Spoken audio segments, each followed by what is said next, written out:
Hey there, 605 Speaks. I have not recorded for a little bit because I was enjoying the last of the 605 summer.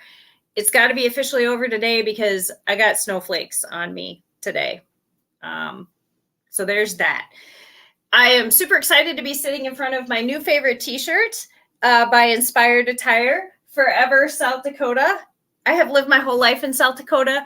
This project is absolutely about how much I love South Dakota and was born of boredom during the pandemic. I've decided I want to talk to someone from every county in our state about what life is like where they live. And that totally encompasses the idea of Forever South Dakota to me. So if you are a Forever South Dakotan, absolutely go to 605 Speaks and hit me up, click on my calendar link and pick a date and time and tell me all about what it's like where you live. I really want to talk to somebody from Ziebach County. I am extremely hung up on talking to somebody from Ziebach County. So if you know anybody, send them my way. The other part of this project, I've always maintained that it would not be political. I would talk to politicians if they wanted to, but not about their political aspirations. I want to talk to people through this project about their daily life.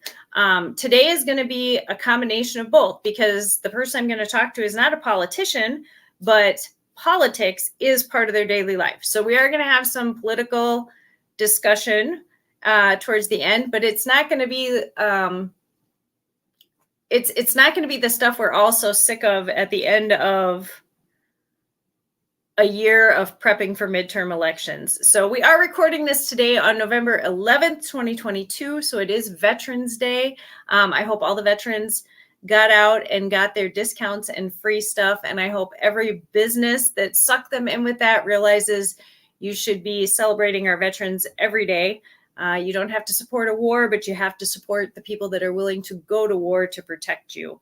I have a lot of military family and friends and people in my life, and I absolutely am humbled and honored by the choices they've made to serve our country.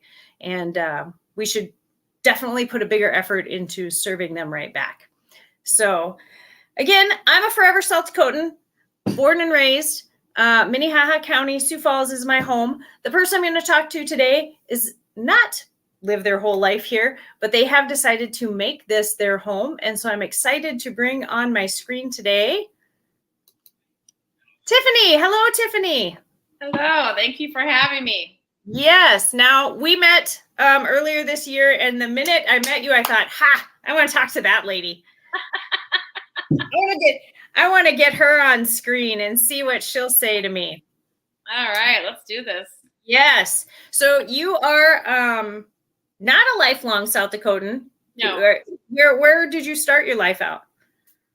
I grew up in Fremont, Nebraska until the end of my 8th grade year. And then we moved. Kidding. Why? Do you know someone from Fremont? I do. We will talk about this later. Tom Gaberkevich. I haven't lived there in a long time. Yes, he is a reporter and author and photographer, and he's I actually went to Fremont one time and had lunch with him at Applebee's.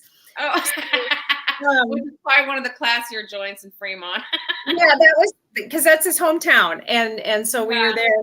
He lives in Wyoming now. Hi, Tom, if you're watching, because I know you are because you love me. End of my 8th grade year, we moved to Omaha, Nebraska, and then I did my high school and college there. But I moved here in 2002. No. 2003, I think we moved here. Okay. And always in Sioux Falls since you've been in South Dakota? Yes, always in Sioux Falls. And you're filling the role of Lincoln County for me today. So you're in the newer side of Sioux Falls. I grew up an East Sider, and so it's always like when somebody says they're from Lincoln County, but they're from Sioux Falls, I'm like, oh, wow, you live so far away. I'm just like, I don't even think it's a mile to Minnehaha from where I live. Yeah. I'm just like just over the 57th border. Yeah. Being so almost 2 decades here, though, you're living in an area that has experienced an explosion of growth, an explosion of retail, just a lot of change with the school districts and the boundaries and the schools, and you're almost on the edge of T. Mm-hmm. What do you think is the most appealing part? If somebody said to you, I'm thinking about buying a house in your neighborhood, what would you say the best thing about living over here is? Location. I'm close to like, because I used to live on the east side forever, and I've only been on the west side for like, I don't know, maybe 6 years. But everything is super close. Like I'm close to the mall. Not that I ever go there, but my daughter does. Close to, Target, Hy-Vee, all location. I like where I live. It's weird though, because in my neighborhood, there's literally because I'm just on the border of Harrisburg and T. There's 3 different school districts that have buses that go through my neighborhood that I see. Yeah. T, Harrisburg, and Sioux Falls. Right. And I remember I went to go vote in a city election, and it took them forever to see if I was like even able to vote in the Sioux Falls election. I'm like, no, I know I am. But they were just because I'm like right in this little nook that's like right in the corner of all these districts. Right. I do think, I think about it in more than just election years, but I do think for Sioux Falls residents that are on that little triangle border of those 3 burgs, it is hard to remember to go to Canton if you need to do licensing. Oh, Canton is like a 20 to 30 minute drive. So for DMV, you're not DMV, but for, like car registration, usually I work the elections. And so I have to go down and early vote. So that's kind of a pain because we are so far away from Canton, but whatever. Right. It's like, you're probably actually with traffic 20 minutes away from the courthouse in Minnehaha too, but it feels more natural to drive through town. I don't know what it is. It used to take me 15 minutes to get downtown Sioux Falls, and now it's taking me like 20 to 25 minutes. Yes.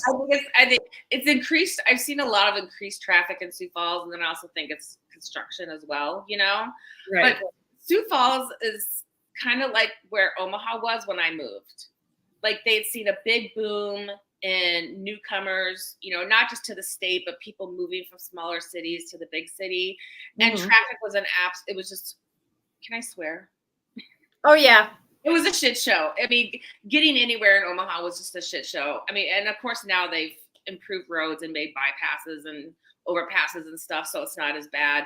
But and now I feel like that's how it is in Sioux Falls. Like we experienced such a growth, but they, and now they are in the process of widening streets. But it's like they waited too long, and it's just it's taking I feel like I'm back in Omaha sometimes when I'm sitting in this traffic. And I used to make fun of people. I remember this girl, she lived in grew up in a small town, South Dakota, right? And then she moved to Sioux Falls, and she was just complaining about traffic. And this was like 10 years ago. And I'm like, you think Sioux Falls traffic is bad? Have you ever been to like Minneapolis, Omaha, Chicago? Like, have you been anywhere? This is nothing compared to that, right? So. Right. And out of the 3 you just named, I think Omaha is the best of those 3. I think driving in Denver is exactly like driving in Sioux Falls. There's more cars, but the way the roads are set up, like when I went to Denver, I was like, this is like being at home. I get it. I get it. I haven't been to Denver in years. And Omaha is also very much like, okay, I get it. In Minneapolis, I love going there, but I'm like, I have no idea what these people are doing. Like, I hate driving in Minneapolis. So I'm just not familiar with it. What do you think is something that Sioux Falls offers for, we're going to say women of a certain age? I think I'm quite a bit older than you. But women who are not in their early 20s, not in their early 30s, what do you think is the go-to positives about Sioux Falls for women 35 to 55? Oh God, I don't know. I really don't get out that much. Well, would you say it's things like, we have really good dining. We have some really good restaurants in Sioux Falls. Yeah. And when people come and visit, like, I know we have a lot of like tournaments for like cheerleading and hockey and baseball and all that. So every time like my friends from Omaha or Fremont come up, they always like really like the city. They think it's a really nice, clean city. They all think downtown is really cool, Right. So, Right. yeah, and we have a really cool downtown. It's pretty. You got some liberal businesses down there. We're getting a little more eclectic and a little more, like the different. We're not quite at true pub crawl, but I'm too old to pub crawl. Wheelchair Express is very expensive if you want them to drag you around. Trust me, I'm always like, somebody get me the paramedics to just gurney.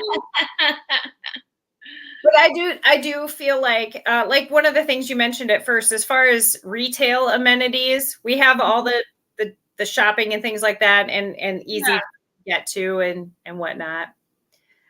You are a mom of kids still at home. Yep. What do you think is the biggest challenge that Sioux Falls has as far as entertaining your kids in this area? They really. You have big littles, right? Nobody is tiny littles. No. One's out of high school, and then 2 are still in high school. We do get some concerts, not as much as like I was able to go to when I was growing up in Omaha. Mm-hmm. So my oldest actually goes out of town a lot for concerts and other things. So yeah, I don't know. They just like to hang out with their friends and stuff. Do you find it hard to find, because I feel like at that age, unless your kids are in a sport and then the sport becomes their whole life, and I don't know whether or not that's enjoyment and family outings anymore at that point. I feel like too many kids are doing sports as their job and it's like work. But do you feel like it's hard to find things to do as a family unless your kids are really little? Yeah. I guess, like I said, I really don't get out a lot. If I did, I would really like to go to the pavilion for some of their shows. They get some really good touring shows. You know what I mean? And I feel like I feel like my daughter would really like them. It's just she works so much. All 3 of my kids work a lot. So I guess that's good. Keep them out of trouble. But, and I also with COVID, we quit doing movies. I still haven't been back to a movie theater. Things like that, going out to eat. It's just, I really have not gotten out a lot. I probably gotten out the last 3 months more than I ever had in the last 3 years. I've just started getting brave too. And I had a tremendous fear for myself with health conditions and things that I didn't want to be patient 0 and give it to somebody else. Right. But I was like, oh my gosh, what if it hits me? All I like to do is talk. And what if it takes my voice? Right. What if, for 2 years, all I would go to is Hy-Vee and Joann's or Michael's for cross stitch supplies. That was it, right? I would go over to a friend's house. We would get together. I more or less go over to a good friend's house of mine and just hang out there than go out. Right. I'm not a big spender, I guess. I do miss, we had a pretty good, in the comedy network and scene in Sioux Falls, we had a pretty good collection of motivated comics that did things via Zoom. They did Zoom shows, and I do miss being able to watch shows in my jammies. Right. My friends that do burlesque, I'm like, oh, I can watch your burlesque while I just sit here in my ratty bathrobe. Yeah. So you guys do all the work. I'll just sit here. It was nice to just sit at home. Yeah. Well, talking about losing my voice and being a voice, I talked a lot during the pandemic about missing performance stuff and being able to do performances and meet people. And when you do performance things, you get to meet strangers and then they're out of your life. One of the reasons I wanted to talk to you is because you have made being a voice, which started as because of a passion for you. It's now a profession, but in a totally different way. So are you comfortable talking about what you do for a full-time job? Sure. So I am the Sioux Falls grassroots organizer for Dakotans for Health. We just started collecting signatures to put Roe v. Wade on the ballot to codify Roe in South Dakota. Last Saturday, November 5th, was the first day we could legally start collecting signatures. So we had a big kickoff event at Dada's/Icon downtown. And all this week, I've been getting out more packets to volunteers, collecting more signatures, still getting back to people who want, volunteer packets that couldn't make it on the 5th. So we're fired up and we're ready to go. We're going to get this on the ballot. And how did you develop a career out of the background work of politics? You consider yourself a politician. I would not describe you as a politician. I'm not a politician. I've been asked to run. I've always said no, never, ever. I usually tell people if I'm running, it's either towards a taco truck or away from a bear. So if I'm running, you need to decide if you're going with me, because it's the only reasons I will run any fashion is towards tacos, away from bears. Right. So in 2006, there was a extreme abortion ban on the ballot in South Dakota because the legislature had passed basically what we have now is the trigger law, which basically abortion, the only exception was for the life of the mother, not even the health of the mother, the life of the mother, and no exceptions for rape and incest. And I was pregnant for the third time, happily, of course, and found out that my twins were dying in utero from twin-to-twin transfusion syndrome. So we had to have a selective termination in order to save one of the twins. And driving back from Cincinnati, where we were sent to, I said to my husband, I think we had just, the procedure we just had, we banned under this. He's like, how can that be? We had to do this. Right. I'm like, well, I don't know, because at that time I was a registered Republican, had never voted for a Democrat. Like, I was raised in a home where Democrats are evil. Like, they're the worst, right? I wouldn't even date a Democrat. Like, I was fully brainwashed, right? And so I went to my doctor's appointment to perinatologist, which is a high-risk OBGYN. And I was seeing two of them, several times. And I asked them both if that, what we had done would be banned. And they both said yes. And I was like, well, that's ridiculous. Well, I came home. And I don't know a lot about twin-to-twin transfusion. I had a NICU baby, a preemie, and I know we learned a little bit about things like that at that time because there were other NICU babies, families that had experienced that. And not only would you have lost both babies, more than likely, you also were at a risk. I would not have been at risk. My life would never been at risk unless I had lost both and wasn't able to have a DNC or put in labor. Right. Yeah. There are other treatment options. Like, there's a laser procedure where they can go in and correct the blood flow, and both babies are born healthy. But we just weren't an option for that treatment. Right. It's like cancer. It's not the same treatment for everybody. Right. Timing. A lot of people don't understand is they're like, well, there's the laser surgery. Why didn't you get the laser surgery? And I was like, well, because I wasn't a good candidate for it. Right. The doctors were surprised. I had made it to Ohio to do what you had to do. Both of them alive. They thought they were shocked both of them were still alive by the time we made it to Cincinnati. That's how severe our case is. And also, you can go from a stage 1 to a stage 4. Stage 4 is the worst. You don't ever want to get there. And you can go from stage 1 to stage 4 literally in 24 hours. Oh yeah. As with anything with maternal fetal medicine, it's minutes. It's minutes. Oh yeah, absolutely. It can take less than 3 minutes to conceive. It can take less than 3 minutes for it to all be over. Yeah. And, and I'm sure that was a deeply painful and emotional decision to even risk traveling in that condition and to make the decision to do that. And the idea that you right now, if you had to do it under what we're sitting on now, not only would you have to make a very private decision that should be between you and your internal self and body, that you would have to involve complete strangers and the law. Yeah. I remember this feeling. Like once my doctors both said, yeah, it'd be banned. It was like someone hit me in my stomach. You know, it's like, oh my God, you don't even think that I'm competent to make my own medical decisions. Like, if you don't think that I should be able to make my own medical decisions, like, you don't even value me as a human being.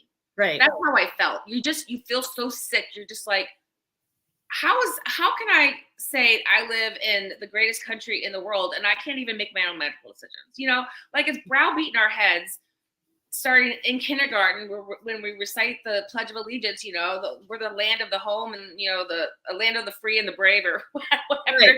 Right. And it's just like, that's all bullshit. I can't even make my own medical decisions. That's all bullshit.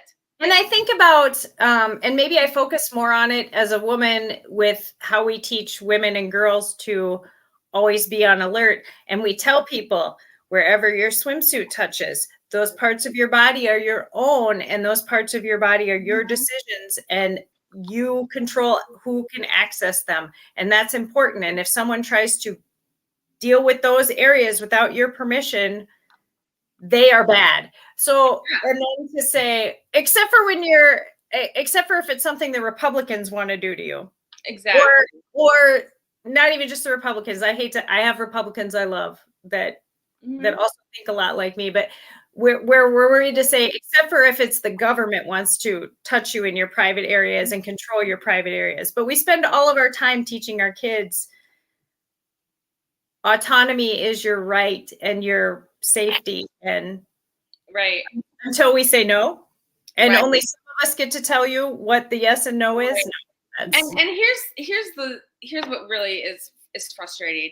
So I was sent to Ohio, to the Cincinnati Fetal Care Center, because they were the top fetal care center in the country that dealt with twin to twin, right?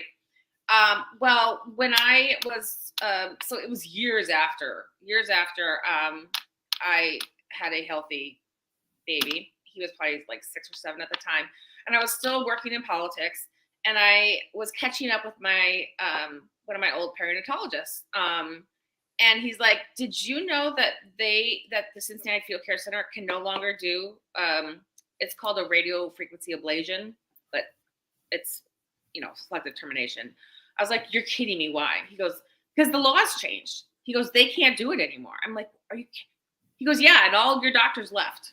All of your doctors left. So I went to the website, and yeah, that treatment option was gone. It was once listed, and my doctors that treated me had all left the state to go to states where they could practice their care. See, and that's what's so it was before Dobbs that they, you know, Ohio had changed their laws, right? So it's been banned more than 10 years now in Ohio. So my concern is, say you have an OBGYN, say you're in a smaller town, you have an OBGYN, and trust me, some OBGYNs they're not all the same. Some of them are like, oh, I can totally handle twin to twin, right? No, right. You cannot. You have to refer them to a high risk. So say you don't have a high risk doctor in your area. So you have to go to a bigger town, right? And say they're not all up in, you know, they don't know what fetal care centers can perform certain procedures, right? Like, they're not keeping up on the politics of it. So what if some family does get sent to Cincinnati Fetal Care Center and they're like, oh, sorry, you know, you're not a good candidate for the laser, but, you know, you need to have a radio frequency ablation, but we can't do it. And now you have to go to another state. And like I said earlier in this interview, it can go from stage 1 to stage 4 in less than 24 hours, right? So, I mean, I have a friend that went to the same fetal care center. We didn't know each other at the time, but she was also carrying twins at the same time I was. And I think we've narrowed it down. Like, we were at the same center before we knew each other, within like a week of each other, for twin to twin. And they were given the same news. Like, you're not a good candidate for laser. You need to have the radio frequency ablation. And I don't know why, but they decided they wanted to go back home to North Dakota and think about their decision. Well, by the time they made it back to North Dakota, and she went back for her, a follow-up appointment with her perinatologist, both had died. So all these perinatologists and OBs are going to have to be so careful of where they send these patients if they can't help them, right? And how are they supposed to know which clinics can provide which care based on the politics of that state? Right. I mean, it's so frustrating. As well as the other resources that with any, I mean, we could all probably go on and on about the limits of being able to afford healthcare.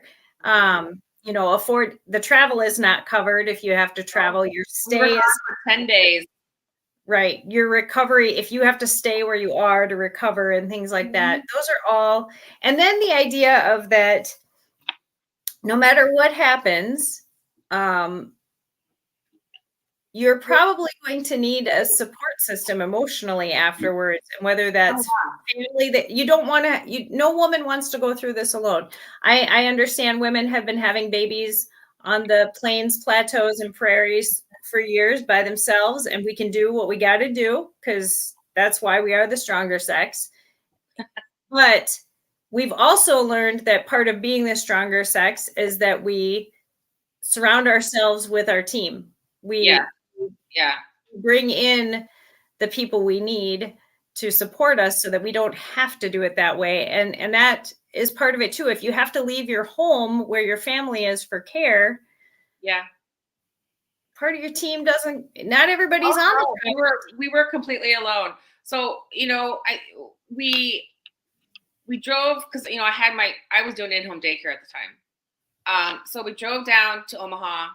We got the news.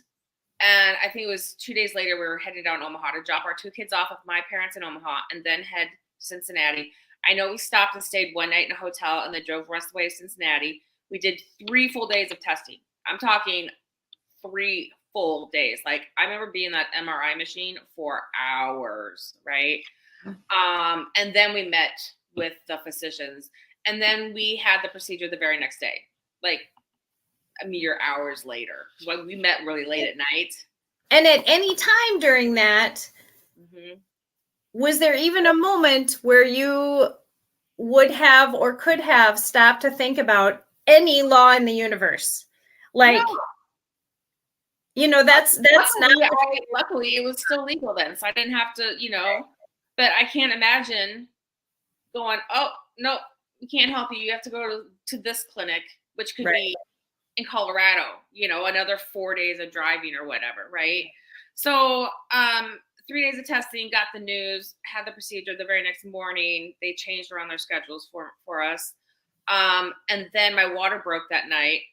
And so that kept me in the hospital, that kept me there longer. So then we got moved once I got released from the so the Cincinnati Field Care Center is actually in the children's hospital. They have like a floor. And so the menu, they're like, this is a child's menu, so you have to order 2 of whatever you're gonna order. And no matter what you order, it'll be a chicken nugget. Yeah, it was literally like tomato soup, and I think I got tomato soup and grilled cheese sandwich. I mean, because it was just really funny. All of your food will be dinosaur shaped. Yeah, it was. Yeah, and then since my water had broke, they wanted to watch me longer, so we had to go stay in a hotel. I think for 5 days or something. I mean, and you're on bed rest, and then even when you get home, and even if you did have the laser procedure, you're on bed rest, right? And I have a friend who had the same treatment option. She did the, radio frequency ablation, so selective termination, and she was in the hospital for like 5 months afterwards. I mean, like, couldn't even go home. She was in the hospital for 5 months. That's how severe this is, and so. And that is a good example of anything. I mean, with anything surgical during maternal medicine.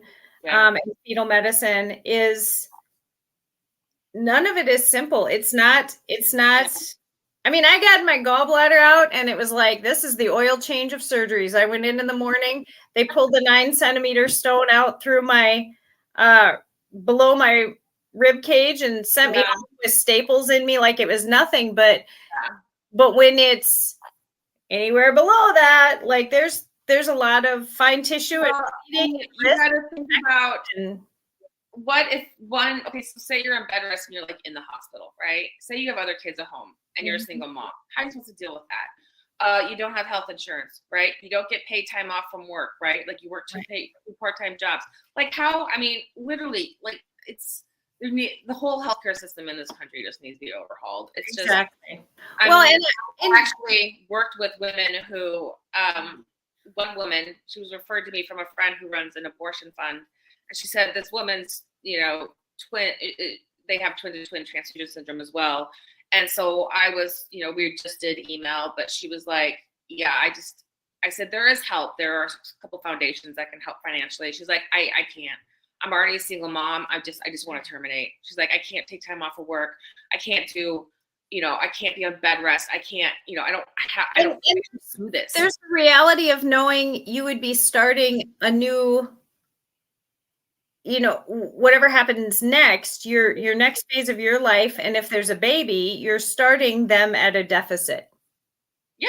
And that's a way to carry. She knew if she'd gone through and carried the pregnancy, she was going to have a major surgery. She was going to be on bed rest. And she's just like, I can't financially do it. So I raised enough money for her to go down to Bellevue, Nebraska and terminate the pregnancy.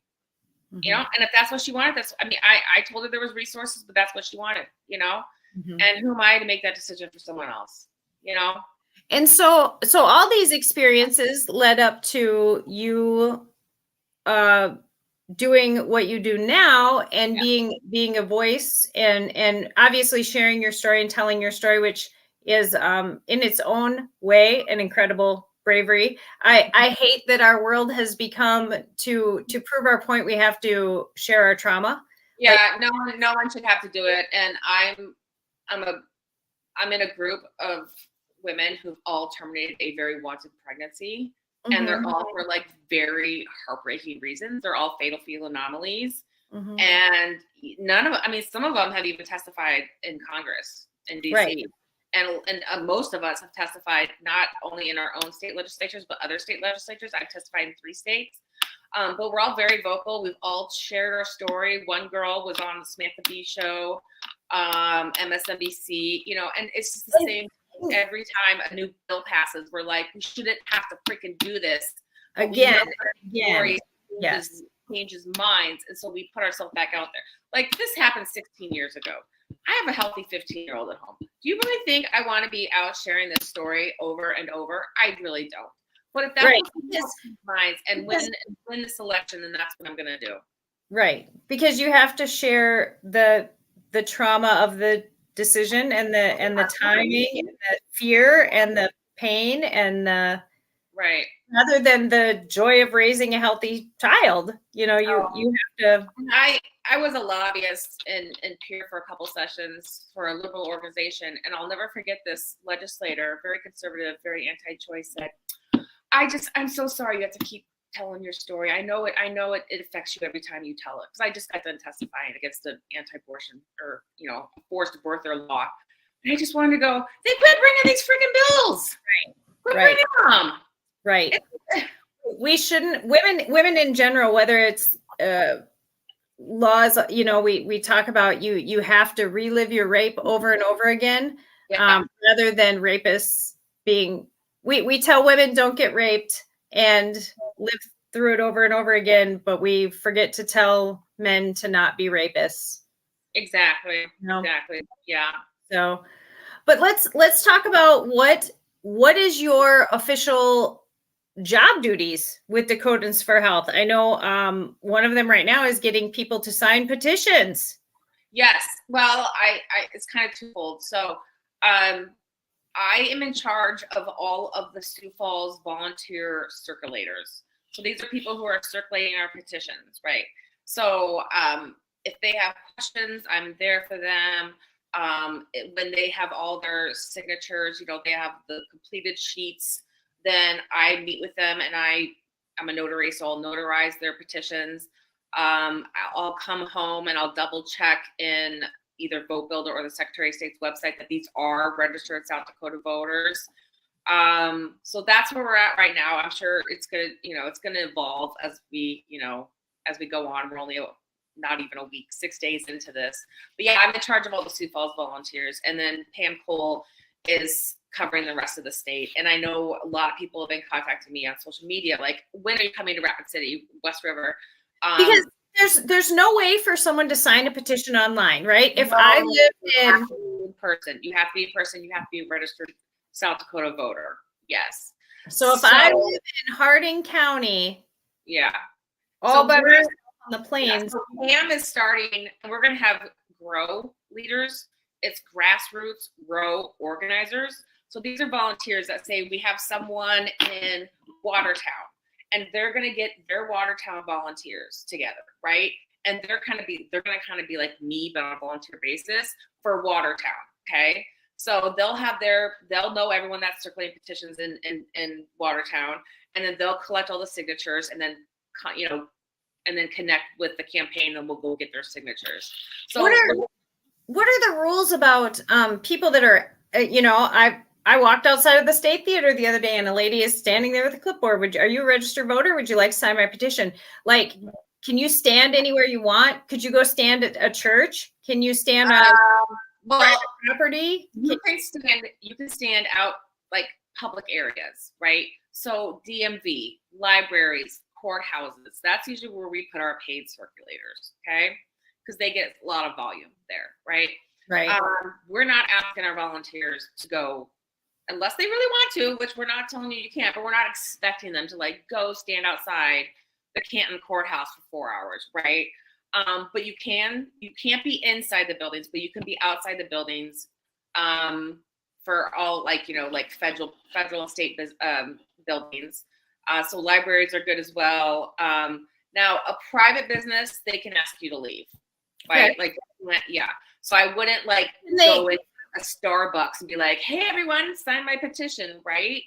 What if you were on the sidewalk outside of the Starbucks? Then you can. If it's a public sidewalk, you can, yes. It has to be a public sidewalk.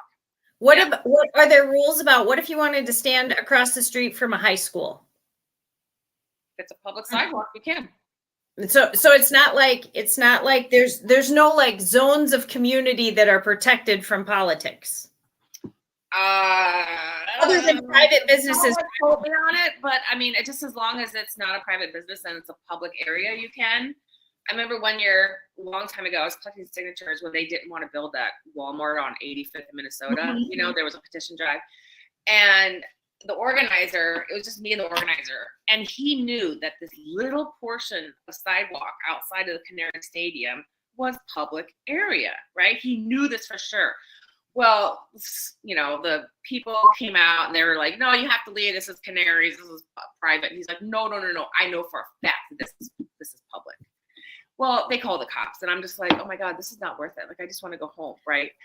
Right. Get all embarrassed. And I'm like, now we're really not going to get signatures because the cops are here. And they're, of course, they're taking my ID. And the organizer was just like, just stay here because I'm proving a point to Canaries that this is a public area, right? So the cops run. Of course, I didn't have any warrants or anything. So gave my ID back. And then they had to call. The cops made a phone call to someone, I don't know, someone in the city government. And they were like, yep, that's a public area. They can stand there. And so but he fought it because he knew if he just went, okay. Sometimes you have to fight the little fight to win the big fight. Yeah, because he wanted to be able, he fought it because he knew, one, he was in the right, and two, the baseball season had just started. And so he wanted to be able to keep going back there and collecting signatures. Right. So that's why he fought it. But the little fight one time, and then he still probably has to live across the street from that Walmart. But I go to the Walmart. It wasn't that I was like super opposed to it. I understand why some of the homeowners were, but it was just like, whatever. He was a friend of mine, but it's not like I had a real dog in the fight, whatever. Right. But yeah, public areas are really good. Libraries, DMV, but we do have some of our paid people who like that's their turf. Like they're going to be there 8 to 5 every time that building is open. Right. So don't go over on their turf. But really, we're just expecting volunteers to hit family and friends, right? Like I know I'll probably get 17 signatures at Thanksgiving. Like we have a big Thanksgiving gathering this year, and I'll get probably 17 or 18. I've already made sure everyone's registered to vote. Right. You have to be registered to vote. As someone that is where your job is focused on making sure that the people you're interacting with and working with are registered voters, what do you think in South Dakota is the biggest hurdle to new voters or young people or people that have just moved here? What do you think makes it hard for them to register to vote? And is there anything that makes it easy? They don't know how. Okay. But I reached out to, so I became friends with one of my older son's friends' girlfriends on Facebook. And I was like, and I knew she was 18 because she just graduated high school. And I knew she was liberal based on what she posted. And I was like, are you registered to vote? She's like, no, how do I do it? I'm like, okay, we don't have online registration. Some states do, we don't. So I literally just went to the Secretary of State website, copied the paste, copy and paste. I said, can you print this form out? Do you have a computer or printer at home? She said, yes. I said, you print this off. And then I looked up the Minnehaha County Courthouse Auditor's Office. I said, and you sign it. It doesn't need to be notarized. You just sign it. You have to have your social or the last 4 digits of your social security number or your driver's license number, and then just mail it in. And here's where you mail it to, or drop it off. And so she got registered, and then her dad slid into my DMs and was like, "Oh my God, thank you so much for helping her get registered to vote." But like, none of my friends knew how to do this. So let's say I was driving around in my car. Nobody has a printer at home anymore. Let's say I went to the library and I printed off 100 copies of the voter registration and I was driving around with them in my car. Can I just hand them to people, or am I breaking the law? I don't want to say anything about it because I know there's certain rules. Like, if you're gonna hand it, if you're gonna mail it in for them, you have to give them something. And I really don't want to speak about it because I don't know their laws, and so I don't want to say something that's wrong. I just know that there are viewers of 605 Speaks. That is one of my questions. I registered to vote at the DMV. I signed up that's where I registered to vote when I was renewing my license when I turned of age. So that's just how I did it. That's also where I checkmarked that organ donor box. Also important. But people that have helped others register to vote, I know there are rules about like helping with registration, but if I'm just handing them the paper and telling them to go forth and do with it as they will, I'm just providing the piece of paper. If they're going to mail it in themselves, then that's fine. It's when you're going to mail it in for them, you have a certain time limit before. I mean, it has to be there. I don't know what the date is. I don't know if it's a day later, but you can't sit on it for 6 months, right? Like that is, you will get charged with an election fraud. Actually, there was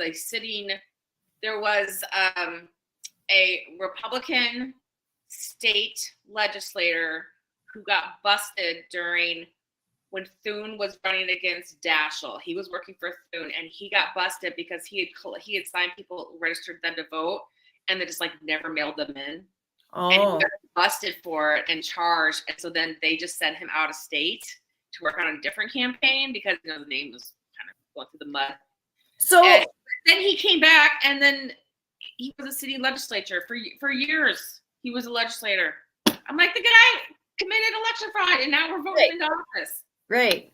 So if you want to help a young person in your life become a registered voter as soon as they can, when you're giving them that high school graduation card with $20 in it, you want to give them a stamped envelope and a printed blank voter registration form.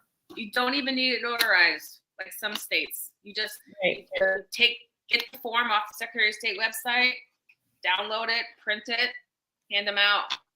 But there are rules if you're going to mail it in for them. So you want to, everyone's graduation card comes with the paperwork, and then they're on their own. Yeah, it's a great idea. Yeah. And wedding cards and birth announcements. Birth announcements. Yes. Hang on to this for 18 years. well, if you want to say, if you're about to be a new parent, trust me, you're not voting for yourself anymore. You're voting for the quality of life for this little person. And this is how I can't believe there are grown adults older than me who have never been registered to vote. I don't get that. I helped one of my favorite clerks at my local gas station, and I said, "Are you registered to vote?" She said, "No." I'm like, "Do you want to be?" So I brought the form down. I had her fill it out, and I drove it down to Minnehaha County Courthouse the next day. So she got registered. She voted on Tuesday. But I'm like, you're probably 10, 15 years older than you never voted. I don't know if it was how I was raised or it was my school system. Because I couldn't wait to register to vote when I was 18. And this is how I got registered. I was in a civics class my senior year. And my birthday is in March, and so it must have been April, but I just remember it was after my birthday because I was 18. And they said, okay, every year, if you took the civics class, you got to go on a field trip to go down to the city hall, right, and get a tour and whatever. And so They said, ask your parents if you're Republican, independent, Democrat. Ask somebody else what your beliefs are. So I said to my dad, what am I? He's like, you're a Republican. Okay, I'm a Republican. And I was so brainwashed, I didn't even research what their platform is, because this is how stupid I was. I was just a straight ticket voter. Like, I didn't even look into the issues. I was like, oh, okay. And that's who I voted for. But I was always pro-choice, right? I was always pro-choice. And when I found out that my party, who, I always voted. I was never a volunteer or sent money, but I always voted. When I found out that they were anti-choice, I was floored. Right. That's how dumb I was. I had never researched their platforms, because had I known they were anti-choice, I would have never registered as a Republican, right? So we went down and, I got registered to vote, and I voted in every single, but that's, when I was in, the formative years, like high school, that's when Bill Clinton was in office. And so, it was, the TV was on every night in, where our dining room was, and we were watching the news, and my dad is screaming about that damn Hillary, she just, stay out of healthcare, all that kind of crap. Right. So, yeah, it was certainly great. But I also remember my dad having a Bob Kerrey bumper sticker on his card. And Bob Kerrey was the governor of Nebraska twice, and then he was a senator. He might have been a congressman too.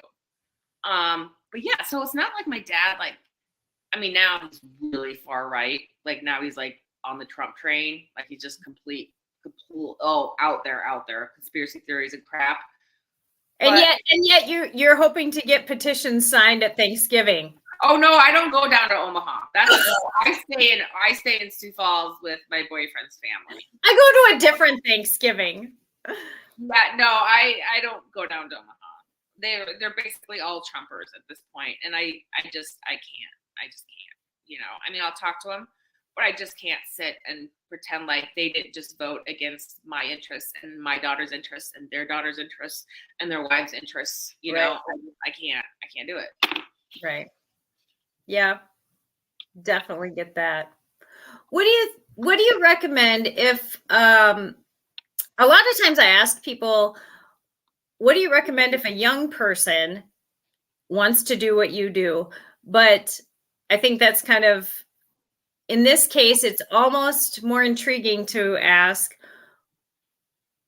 what do you recommend someone that's older, that's never been involved before? How should they get started in being involved regardless of the issue, not even just the, obviously this issue is near and dear to you, but if they are set alight by a spark politically and they're older and they've never voted, or they've always voted the straight ticket, whatever, what do you recommend they do their first step to get out of just the voting booth and be politically active in their community? Good question. If they're in the Sioux Falls area, they have a lot of really good opportunities to get plugged in with an organization. And some of them aren't even really organized. They're just like a bunch of women and men who get around and talk issues every couple of weeks or whatever. There's common grounds. They're great. They have a great meeting. There's the South Dakota Advocacy Network for Women is getting started up. We just had a meeting this last Wednesday. There's Friday Forum with the Democratic Party. That's always fun. So those are events where you can really just get out and meet new people, and and then are there any groups that you know of that are a mixer, that are there's red and blue, and they're not necessarily not that I know of. No. The what, again, I don't really hang with Republicans. I do. I have a lot of. I'm actually still a registered Republican because I like to vote in their primaries. Oh. Right. And then I also found that when I was knocking on doors for politicians, when I was volunteering for campaigns, and say it's a Republican house, they'll be like, "Well, I'm a Republican." I'll be like, "Well, so am I." And and then they go, "Well, then why are you working for this guy, this Democrat?" And then it opens up a conversation. Because it's not always the party; it's very often the person. Right. So, because I definitely equally fit in with my Republican friends as my Democrat friends. I am neither of those things. And I'm also not really a libertarian. There isn't a party that fits the things I want or believe in universally. But and I don't want to make it seem like I think all Republicans are bad, because they're not. Like, right. we've had some very solid women GOP state legislators, some very, very strong ones in the past. I don't think we have any now, but we used to have some very big ones that were in leadership. And I think a lot of that primaries, but they ended up always won. When I look at historically strong women in South Dakota political history that were Republican, a lot of people will look back and say they personally were so fiscally conservative that's why they stayed with that party. And then the problem is if they voted straight ticket all the time on all issues. Like if you're there because you want to be specifically conservative in one area, that's great. Just remember that the ballots really are purple. They're not red or blue. You can plink yourself all over on that. Vote your heart, on the different issues. Yeah. I mean, you got to look at, I know Tuesday's results were, of course, not the best for Dems. We did elect some good legislators, state legislators. Cameron Nelson, first openly gay man. Aaron Healy's going back. Kate Whitman won. Liz Larson won in the Senate. Linda Duba won. Reynolds won again. So, and of course, I'm not naming all the Dems that won. I don't know them all, but those were the ones for Sioux Falls area. But it wasn't that long ago that we had Stephanie Herseth-Sandlin. I know. And it wasn't that long ago we had Tim Johnson. Right? I mean, that was still when right? In my heart of hearts, I ran into Stephanie Herseth-Sandlin in a store when she had left the public realm professionally, and I went up and I said, I don't mean to bother you, but I need to come and fangirl, and I absolutely hope that someday I get to vote for you again, and that my child gets to vote for you, because my kid wasn't a voting age. I'm like, please come back. And she does great things in whatever she's doing, but I was just like, so I just want to tell you that, and if I don't get to, at least you had that much of an impact on me. She's so wonderful. I got a cute story about her. So in 2008, I was working with Campaign for Healthy Family. Not working, I was strictly volunteer. But I had filmed a commercial about my experience, right? So that was we were working to defeat Initiated Measure 11, right? Because they lost in 2006 with their near abortion ban, and they came back 2 years later and they added very vague exceptions for rape and incest, but I mean, it was still, you're going to have to jump through hoops. But they still didn't, include cases like mine, which is funny because I did several interviews in 2006 when I was on bed rest. It's like they just kind of forgot. So we came back and I filmed the commercial, and seemed like it aired every 30 seconds. My God. And I remember it was getting closer towards the election, right? And I mean, I didn't know how campaigns work. I was thrown into this, right? I had said, yes, I'll do this. But I was feeling like everything was on my shoulders. Like if we lost, it was because of me. And I don't know why I felt that, but I did. And the campaign knew I was having a really like emotional, like, oh my God, right? Just flipping out. So unbeknownst to me, they sent some emails out to like some other organizations that, some pro-choice organizations. They're like, yeah, can you mind like sending her a card in the mail to the office here? She's feeling like no one cares about this and no one cares about South Dakota. And all of a sudden, one night, the two campaign workers came to my house and they just had this huge manila envelope filled from people from all over the country and sent. I still have every card too. Oh. The funny thing was, before they sent this email out, because I didn't know about it, I come home, and this is before I had a cell phone, right? And I still had my home answering, my home phone message thing. What the hell is that called? An answering machine. Oh my God. It's Friday night. And I hit play and it said, hi, this is Stephanie Herseth-Sandlin. And I thought it was a robocall. So I went to hit delete, but I paused because she goes, I'm calling to talk to Tiffany, and I'll give you a call back in a little bit. And I'm like, this is weird. Like, how has she got my number? Why is she calling me? No, I shit you not. Probably 2 hours later, she called me back. Didn't like try to conceal her phone number or anything. Called me back. She was on the road campaigning. It was like, I just want to thank you so much for what you're doing, and you're very brave. And she was just so kind and personable and talked to me for like 15, 20 minutes on the phone. I just thought it was the nicest thing ever. And then I met her, and me and Dr. Beaner had also done a commercial. He's a OBGYN out of Rapid. We received an award from the Ballot Initiative Strategy Center for our work on the campaign. And so we were flown out to DC. It was my first time being there. And so we got this big national award. And part of that was we had meetings set up with Senator Johnson and Representative Stephanie Herseth-Sandlin. And so that was the first time I was actually like met her in person. And oh my God, was she just so nice and just so sweet. And then I hadn't seen her in like, I don't know, years. And then all of a sudden I ran into her it would have been the next year, because that was 2009 that I met her in DC. And then 2010, she was debating Kristi Noem at the Corn Palace. And I knew her campaign manager, and I said, do you think she'll recognize me? She was like, yes, she will. Go. I'm like, can I go say hi? She's like, yeah, please go say hi. Because she was kind of meeting me in the stands beforehand. And so I went up to her and I tapped her on the shoulder, turned around, Tiffany, and gave me this big hug. It's like she was one of those people, and I've heard that Tom Daschle was the same way. That once you meet them one time, they will never forget your face and your name.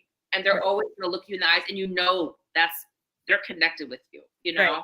So I wish she would run it. I think she's done with politics. I really do. I mean, she's got a great gig, you know. Well, and there's for everybody, there's a time and place. And for her kid is still young, you know.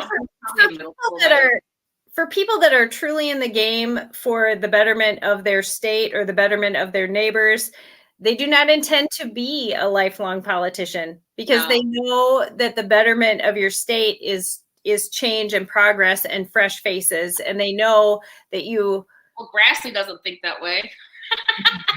Yeah. What is he, 89 years old, and he just won again? It's like, holy crap, dude. Yeah. Retire? That's what I don't get. Like, you're worth like $7 million. Don't you just want to retire someone nice and not, why do you want to do this? That's just like the people that get a job being the greeter at Walmart, because even though they're retired, it's because it is their social life. Like, what would they get out and do? So much travel. I don't think, I mean, they're on if they come home on the weekends, they're traveling nonstop. Yeah. It's not a job I would want to do, but then again, I'm not power hungry. Right. You know, but I would feel at some point at like 89 years old, you're just kind of tired. You're just right. When you need the Viagra, right? When you need the Viagra just to sit up straight at Congress, that's too much. I just don't understand why they want to keep doing it for decades, like 40 some years or whatever it is. Right. I do whatever. Yeah. If nobody wants their legacy to be, oh, you stayed around long enough, we actually believed you were one of the lizard people. Yeah. I mean, what if that's your legacy? There's the only way you could have stuck it out that long is you must be one of the lizard people. Right. Yeah. Right. Well, their wives just get tired of it, you know. Their wives are like, "Thank God you're gone," you know. Right. Because I swear, some of these male Republican legislators in here, I swear the only reason they do it is 1, to get away from their wives, 2, they're power hungry, and 3, it's like a 3-month party for them during the week, right? Right. You know, right. It's they're not there for the good of the people. They're really not. There's a time where it becomes obvious if you're just phoning it in. Oh yeah. I had one legislator tell me, I said, you know, your bill's going nowhere, right? Like, your bill is literally gonna die in the first committee. He goes, I know. And he was a Republican. He goes, I know. I go, then why are you bringing it? He goes, because the voters like it. It was like, it had something to do with food stamps. It was something the Tea Party was all about. It was just stupid. But he brought it knowing it was going to die in the first committee. But he brought it anyways because the voters liked it. To look like you're doing something. He was doing something, yeah. But since he knew he was going to die, one, he had talked to committee members and they had told him it's dead on arrival, right? It's DOA. So they're not really there to like listen to solutions to problems, right? Like some of them, I remember one legislator told me he sat on the criminal justice reform task force that Governor Dugard had put on several years ago. It was the summer before Dugard had this big criminal justice reform bill that passed. But so they had this whole task force, right? Legislators from all over, and they had judges on there, and they had law enforcement, all these key players. And I remember he was on a panel that my organization had put together, and someone had stood up and said, my son or daughter, whoever was in prison, and he was promised rehab and all these other services when he went to prison, and he never once received rehab, and he never got this, all these things, services that they were promised they didn't get. He was floored. He was floored. I was like, you just spent how many months on that, 3 months on a task force, and didn't they allow you to go in and talk to prisoners? And you've been a sitting legislature for over 10 years in South Dakota. The women prisoners, they do the cleaning of the Capitol. They're there and they're, excuse me, take some water. So the women prisoners clean the Capitol during session. They're there because they're wearing their prison garb. Mm-hmm. You didn't just feel like, hey, what are conditions like for you? Right. Look around and talk to some people. Right. So I feel like a lot of them don't ever really do their research on stuff. Right. Because you're always surrounded by South Dakotans. And I think after the pandemic, when we all learned to be able to connect like the way we are now via video, you can reach out and talk to any South Dakotan you want. Right. All the time. Right. It's easy. Yeah. You just ask. Yep. So, well, I appreciate you spending this hour with me. I enjoyed our conversation. I want to ask you a very vital wrap-up question. Yes. What do you think in your neck of the South Dakota woods is the unknown hidden gem that everybody should try to visit, see, or do? I'll tell you this, it's not the falls. Everyone from out of town goes to the falls and it stinks. I'm floored by the night. Everyone from Omaha and Fremont, when they come here, it's like the first place they go. And I'm like, did you catch a stench of that place? Like I grew up in the shadow of John Morrell. My neighborhood where I grew up is right next to it. It's Riverside. I grew up right there. So I'm going to tell you right now, that's the smell of money, sister. Well, I know. I've heard that term. I don't even know what it is. I don't know. I'm not like I said, I don't get out much. I'm not like a big mover and shaker, Mm-hmm. I've gotten out more the last 3 months than I have in the last 3 years. And that's because of my new job with the campaign. But yeah, I'm just one of those boring people who'd rather sit home and watch Netflix and cross stitch. Oh yeah. Do you feel like giving your cross stitching a plug? Yeah. You can find me at, it's called Resistor Stitcher on Facebook. You can go see all my work there. I do commissions as well. So like say you have a photo and you want it made into a cross stitch pattern, I can do that for you. If you just have like an idea, like I've had people someone sent me a tweet. They're like, make this a funny tweet, make this into a cross stitch. So I did that. Someone had seen like a really funny sign that said gather, like in cursive, all nice. You got those farmhouse signs are like gather, and they put them in their kitchen like they're all clever. Well, this said gather, and then underneath in different font it said somewhere else. So they have like a picture somewhere on some site, and they're like, "Can this be made into a cross stitch?" And I said, "Absolutely." And so, like I saw the one you did of RBG, which was like, oh yeah, that Michelle. I gave Michelle that one. How big was that? Was it like a 11? It was an 8x10. So how long did it take you to do that? Oh God, probably 20 hours. No, like seriously, it takes a long time. And if you, I'm thinking that's all. Well, I'm fast now. I've been doing this for years. But if you if you took how much I charge for a piece, like an 8x10 is typically 150, 175, right? So if you took that and then divide by how many hours, I'm probably making like $2 an hour. Like, this is not a money maker for me, but Right. for stress reliever, I love it. I love being creative, and I can't just sit and watch TV. So when I'm like watching one of my shows, I have to do something with my hands. Okay. So that's basically why I do it. So if I like want, I'm making tons of money on this. if I want to commission you to stitch a voter registration, Right? Like, if you have a logo for 605 Speaks, I could put that into a program and make a logo, and that could be your background. and you just stitch it. Yeah.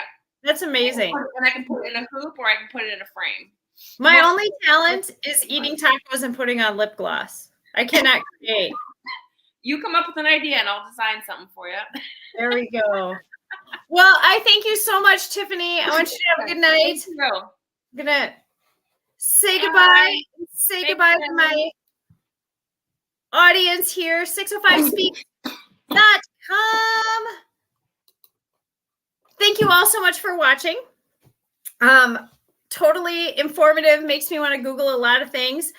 Does make me, inspire me to, I am forever now. If I'm giving somebody a graduation card, whether it's high school or college, I'm going to give them their $20, but I'm going to give them a printed out voter registration form for where they live and a stamped envelope, because worst case scenario, they throw it away and I'm out $1.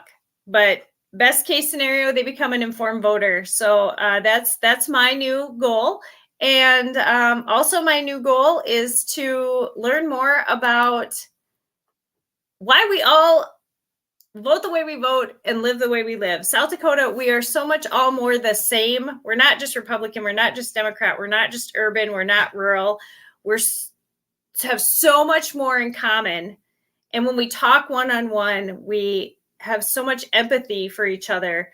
That why do we feel so divided lately? Why do we feel so different when like Tiffany said, somebody that was consistently drafting and voting against her medical needs, came to her and said, I'm sorry this keeps happening to you. I'm sorry you have to keep reliving this trauma. I'm sorry this happened to you.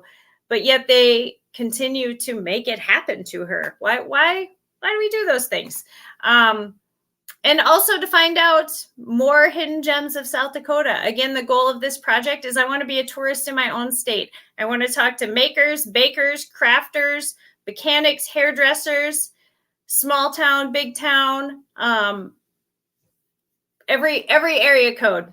Maybe then I'll start working on every zip code. So 605speaks.com. Check it out. Watch some of my old videos and be one of my new videos in 2023. So happy Thanksgiving, everybody. Have a good night. Stay warm.